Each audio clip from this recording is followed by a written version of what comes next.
Signora Annetta, 85 anni, originaria di Villa Puzzu, da 53 vive in Lombardia.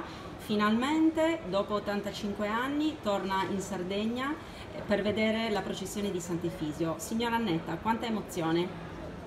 No, gioia e allegria con i miei figli di essere venuta a questa festa che ho tanto desiderata, però non l'ho potuta mai raggiungere a causa di cose della famiglia, non per mancare i soldi, ma sai, la famiglia è la prima e oggi finalmente ho ricevuto questo desiderio, sperando a tutto il mondo, l'auguro, specialmente ai sardi, che questa non deve mai, ma mai dimenticare, che è una cosa troppo bella, che ho provato tanta gioia in questo momento con mia sorella, le mie nipote e i miei figli, Luca, Katia e Irene.